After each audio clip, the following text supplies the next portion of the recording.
everybody. My name is Allison. I'm here with my colleague Maya, and we're here to talk about some things you can think about before you make your selections for your NSSE institutional report comparison groups. Now, if you're newer to NSSE, you might not know what I'm talking about, but one of the benefits of participating in NSSE and getting reports from NSSE is the ability to customize the comparison groups in your report.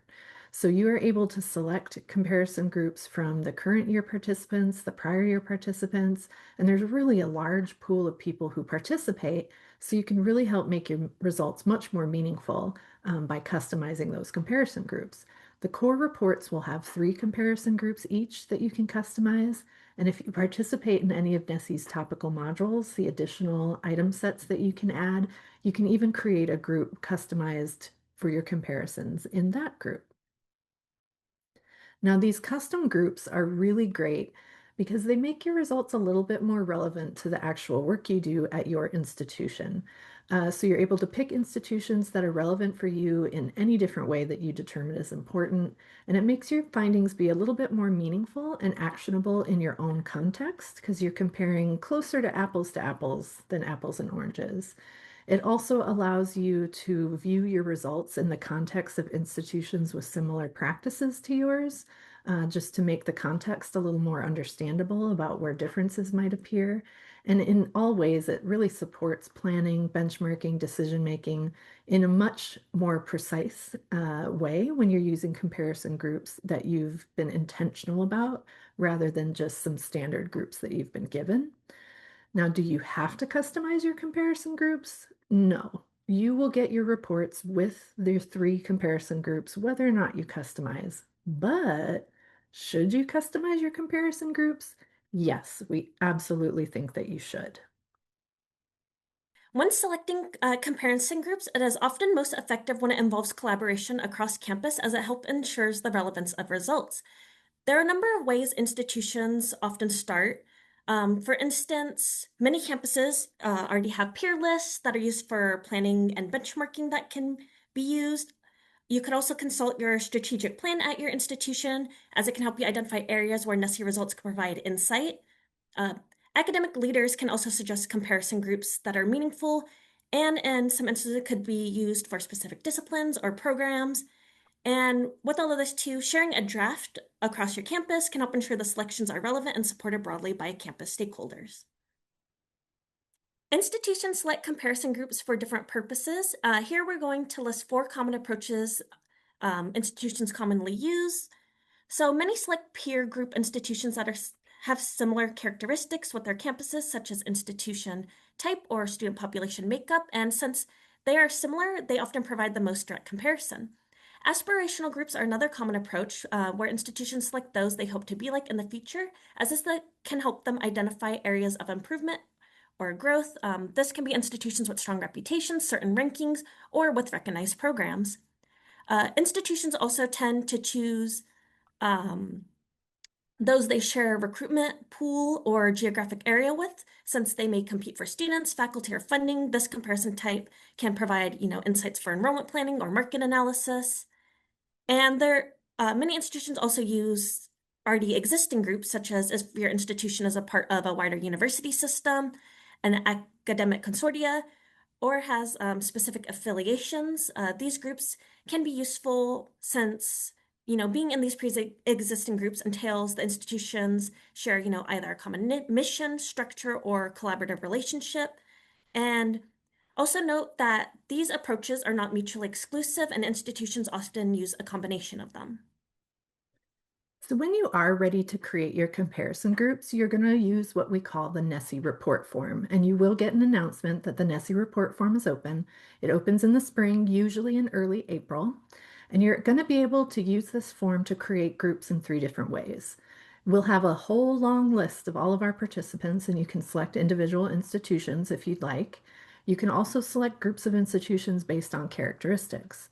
Frequently, though, institutions will first select based on characteristics and then do some further refinement by adding or removing institutions. Now, if you've never seen this report form before, we will be including a link to the report form tutorial in the email and on our website about comparison groups that'll walk you through that process when the form opens. And you are allowed to continue editing your selections at any time before the report form closes, which is usually in early May. And then when selecting comparison groups, it is important to consider the following. So first, having too many selection criteria can make comparisons harder to interpret, so it's best to keep it simple. Next, when considering group size, a small group may provide more targeted comparisons, but since participants change year to year, it may cause instability because the groups you previously had may not have taken it, the next year. Additionally, while larger groups provide more stable averages, it's less individualized. So when choosing comparison groups, institutions should aim to balance both precision and stability. And it is best to, keep similar comparison groups across cycles to help track changes over time. I'll add that a little bit of a wrinkle in that stability over time is from the Carnegie Group classification change that happened in 2025. So if you are used to using the basic classification from 2021 and before, things changed quite a bit, as you know, in 2025. So do be aware that some of the stability in your comparisons over time may not hold in these later cycles. And it's good to know how exactly and in what ways those changes might have occurred.